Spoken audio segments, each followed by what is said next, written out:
Hey, what's up, guys? Welcome back to another episode of El Jefe N Scale Trains, and I'm showing you my update on my completed roads. The last video was I just showed you the foam laid down with no paint or anything like that on it.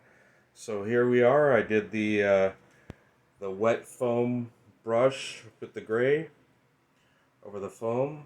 Turned out better than I expected. It was really easy, and again, I didn't have to mess around with any compounds or plaster or smooth it or anything like that. It went down real easy and quick, and so did the wash I put over the foam. It dried in about 2 hours, and I hadn't posted anything in a little bit over a week because I wasn't feeling good there for a few days, but I'm 100% again and back at it. So today we put on the decals for the center striping and the railroad crossings.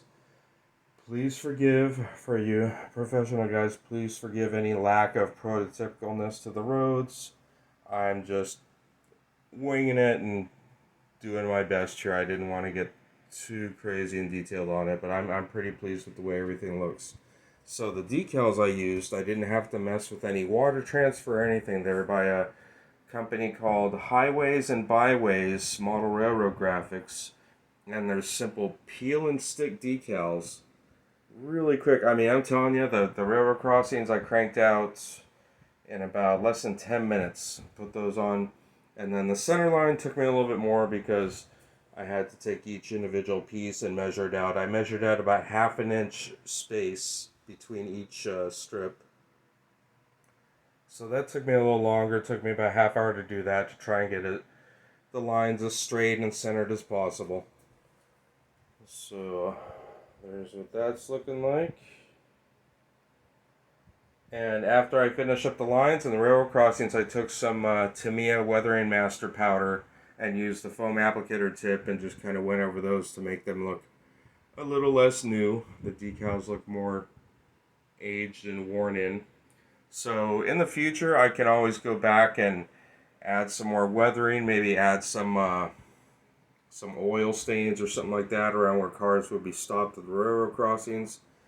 Go with more detail than that, but for now, I'm pretty pleased with the way things are going.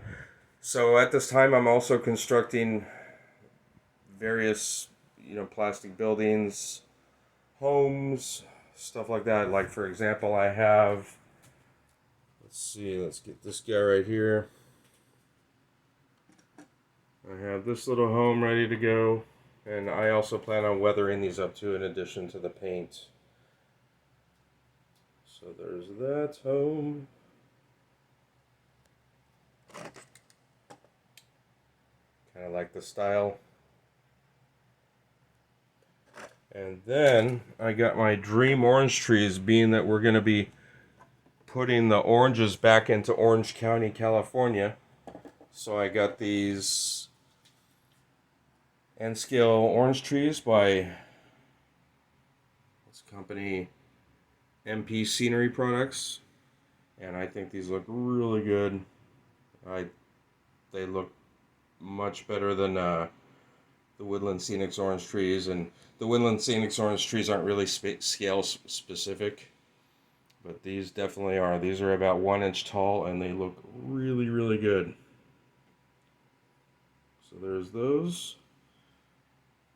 So anyways, I think I'm making decent progress on here, and again, guys, don't be afraid to try this road technique. Also, a few people have mentioned, oh, well, what's going on with your roads? It looks kind of sterile with the roads just going parallel with the track and there's no curves and so on. But hey, this is how it went down for me, and I didn't have a lot of space on this board to get too elaborate with curves and everything on the roads. So it is what it is, and I can live with it, and I like the results. So anyways, guys, stay tuned for the next video, and thanks for checking this one out, and please subscribe, and you guys have a great one.